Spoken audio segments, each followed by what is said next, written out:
Hey, JK here. I want to thank you for sharing prayer today with me. We are 4 weeks into the fantasy baseball season, and in some leagues we're doing well, definitely some room to improve. Other leagues we're still trying to find our footing, still a lot of baseball left though, and in other leagues we are killing it. So I'm excited to get to week 4 results. We're going to go ahead and start with the Cheese Weasels. This week we are in 4th place with 95.5 points. We had some big performances throughout the week, but none bigger than Spencer Torkelson. He had 2 home runs and 10 RBIs. He also scored 5 runs for us. Shea Linglers also had 2 home runs. We also had 1 home run each from the following guys: Marcell Ozuna, Christian Yelich, Lawrence Butler, Nolan Arenado, and Yordan Alvarez. We also had 2 stolen bases each from Trey Turner and Lawrence Butler, along with 2 holds from Mr. Hunter Gaddis and 3 saves from none other than Mr. Brandon Finnegan. We also had 2 starts, resulting in 1 win and 10 strikeouts from Paul Skeens. Although Alvarez did give us a home run, that's about all he contributed to us this past week. And Aaron Nola had another bad start. That's 4 in a row to start this year. Now, he is definitely a workhorse. Definitely going to see him turn around. But come on, man. And now he starts against the Mets tonight. I am doing this video after the game, so I already know. Another non-sexy start. He was doing great up until he continued to pitch into the 6th and 7th inning. That stinks. So, actually now 5 losses on the season. The As drops for this week did include Mr. Alec Boehm, who we picked up off of waivers. I know he's doing poorly now, but as of tonight, he extended his hitting streak to 7 games. He did steal a base before he hit a home run, so that's kind of crazy work from Alec Boehm. But again, I think he's going to turn it around as well. Again, in a very good lineup. We also picked up another Philly in Jose Alvarado. Got to pick us up some holds and most likely some saves because Jordan Romano is terrible. Also a stash for the IL, Yuri Perez. He's still a month out, but I tell you one thing, man. I definitely want those strikeouts. I definitely want the wins. Hopefully, he'll be able to give us once he comes back. On the other hand, the drops include Eugenio Suarez, who is ice cold. It is so unfortunate because he was having a great season. And no, it was only like 2 weeks, but hey, man, he's having a great season. And now he's hitting like 156, I believe. Oh, that's so sad. Now, he also did this last year. So once he heats up a tad bit, we can go ahead and pick him up, and we can expect maybe a 230, 240, and ton of home runs, and maybe he'll get to another 100 RBIs, but probably not for our team. We also dropped Tyler New, who I really like, especially with the shortened walls and shortened fields in Camden Park, but man, he's just not doing it for me. We also did drop Brian Abreu. He gave us our only 3 blown saves on the year. Come on, man. I dropped him, and he proceeds to get 3 holds this past week. Come on, dog. Now we're going to jump to the Funky Junky Joker Monkeys, which is their Fantrax League. This week we got to be 4-0 with a 515 to 396 win. Our top scorer was 2-star pitcher Jake Irvin with 57 points. That's awesome. Christopher Sanchez had us 37 points. Landon Roop had us 31. And then Tyler Malley and Sal Freelick got us 30 each. So that was great. On the other side of the fence, Jack Flaherty only got us 7 points. Jose Altuve only got us 6. And Yanir Diaz continues his very cold start and disappointing season with negative 0.5 points. So not quite a whole negative point, but negative 0.5. As we move to the As drops, we were able to grab Seth Lugo off of waivers. Another great arm to add to our rotation. We also picked up rookie Giants pitcher Landon Roop. He's been great for us so far, and we're going to look to continue that streak this week. Also, the final pitcher we picked up was Jose Quintana. The 35 or 36, I'm not sure how old he is, has been great in 2 starts this season. He's going to look to continue that, and I am hoping that he can continue to add another strong arm to our already very strong rotation. The drops, unfortunately, did have to include a few guys that I really was hoping we could keep them, but it is what it is. Jake Berger can't seem to find water if he fell out of a boat. Also, Griffin Jacks could not find a save or a hold to save his life. And finally, my goodness, Jack Kawana Witz, Achana Kana Wana Cannot find anything after that first pretty good start. He had a really good spring training, but just nothing else into the season. So we are 4-0. We're going against another undefeated team this week. I'm not going to lie, it's looking kind of slim because I don't know if I like all the matchups we have for our pitchers this week. But hey, you start your studs, right? That's when we're going to talk about the Kent Murphy Dingers. This week we came up with another win to come to a 2-0-1 record. We won 7-2. It wasn't looking great about halfway through, but my guys definitely pulled through. And when I say start your studs, that means be mindful about the starts that they have coming up. One of the best non-starts I made this week was not starting Zach Gallen, who got absolutely obliterated by the hot-hitting Chicago Cubs. But someone who did do well for us, because we did start him, was Matt Olson. He had 2 home runs, 5 RBIs, and scored 4 runs for us.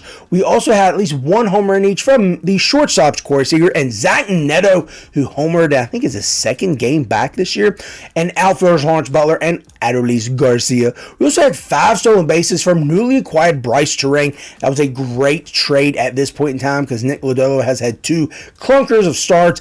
He also went on, I think he was paternity. Yeah, he went on paternity leave, came back, didn't do too great tonight. So again, it's looking better for me. We also had a win and 9 strikeouts from Carlos Rodon and a win and 12 strikeouts from Christopher Sanchez. We also had 2 saves each from Mr. Tommy Canley and Jose Alvarado. On the other side of the fence, though, Jose Soriano, Brian Wu, and Hayden Wisniewski just didn't have it this past week. And still cold is Wilson Contreras. Although he did have a stolen base for us last week, so that's crazy work. As this week did include my boy Connor Norby from East Carolina. He is on pace, or has been on pace, to hit between 29 and 31 home runs in his time in East Carolina and in the minors for the Orioles organization. He did miss quite a bit of time to start the season, but he is going to be great for us. Already stealing bases. I'm looking for at least 20 plus home runs from him. We also picked up closers Tommy Canley and David Bednar. We also picked up catchers Francisco Alvarez, who we obviously put on the IL, and Mr. Carson Kelly. Think that we're probably just picking him up to see if we can get a few cheeky home runs or some better at-bats, some more production, because Mr. Contreras just isn't doing it for us. The drops did include pitchers Jose Soriano and Hayden Wisniewski. We also then had to drop Ezekiel Tovar, just wasn't doing it for us. And then finally Tyler O'Neill, another tough drop for us. So again, this point in time in week 5, we just finished week 4, but this is actually week 3 for the Kent Murphy Dingers. We are 2 wins, 0 losses, and 1 tie, leading our division. So I think we're probably 2nd overall in the league. So hey, we're knocking on wood. We're doing well, but we cannot be content. So much baseball left and so many more opportunities for me to screw up, not start the right guy or start the wrong guy. So now we're going to move to the Peach Creek Purgatory team, where this week, it was good. We're the high scoring team in the league as we got to a 4-0 record, 1,017 to 861. The top scorer, surprisingly, was Clay Holmes with 66, followed by Max Fried, who probably would have had more had he not had that no-hitter gone, but he did score 65 for us. Then we had Trey Turner with 58 and Brent Rooker with 57. What's up, guys? For the less than stellar performances, Christian Walker got us 5 points, while Eugenio Suarez got us -3 points, and Framber Valdez got us -6 points. What is going on, Fromber? As the drops for this week were pretty short. We added Cubs backstop Carson Kelly for some cheeky points and maybe some cheap home runs. And also Cardinals relief pitcher Kyle Leahy, who promptly decided to lose the game for us tonight. Come on, dog. We then also dropped Tomoyuki Sagano, who has had 2 pretty decent starts, then not so stellar starts. So we'll see how it goes this week. I think he has a pretty good matchup. Might end up picking him back up because, again, I don't think I have the greatest matchups this week in this lineup. But again, you start your studs unless they're going against the Cubs, right? Hopefully none of our pitchers will be starting against the Cubs this week, but it will not deter us from trying to go 5-0 as we have started 4-0 in this league, hoping to go back-to-back as champions. Now we're going to move to the Russell My Jim James team. Unfortunately, this week we lost 4 categories to 10 categories to 2 categories, but we were also playing the chump of a commissioner who is too scared to have a redraft, and we now have to keep 28 guys starting next year and only literally draft 2 rounds. So again, this guy's too scared to drop his guys who he's already bullied guys because he is a commissioner into trading him. So he's got like Judge and Harper and Alvarez and all the good guys. And Vlad, and if you name him, he's got him. And again, it's because he's bullied people into trading for him. But it is what it is. We did have some good guys doing good work for us this week, even though we did not perform as well as I would have liked. Of all people, we had 4 extra base hits from Alec Boehm, which led us. We also got 3 from Taylor Ward. We also had a home run each from Mr. Loris Gurriel, who has been ice cold this past year, only hitting like 170, which is terrible. Also, Nick Castellanos, Yandy Diaz, and my boy Lawrence Butler. We also had 5 walks from Zach McKinstry. We only started him like 2 or 3 games. We also had 3 stolen bases from Bryson Stott. Luke Weaver gave us 3 holds. Then we had 12 plus strikeouts and a win each from Clay Holmes and Christopher Sanchez. Pretty happy and pumped about that. On the other hand, we had very limited, if any, stats from the following guys the entire week. And it's unfortunate because, again, we put them in prime positions. We put them in our lineup to try to get them to give us stats, but they really barely even got any hits, much less counting stats like walks, total bases, extra base hits, or, God forbid, a hit in general. Carlos Santana, Taylor Ward, Luis Rengifo, Brandon Nimmo, Wilson Contreras, which is not surprising at all, and Jose Altuve, which is very surprising. What is going on, man? At least for this past week, you're still hitting over 300, so that's great. We also had unfortunate performances from relief pitchers. Eric Miller, who has 6 strikeouts and 6 holds, so I'm really not sure about that, but he is a reliever, and he has starting pitcher eligibility, so that's the biggest reason why we still have him. And Cade Smith, he gave up 2 runs, man. What are you doing?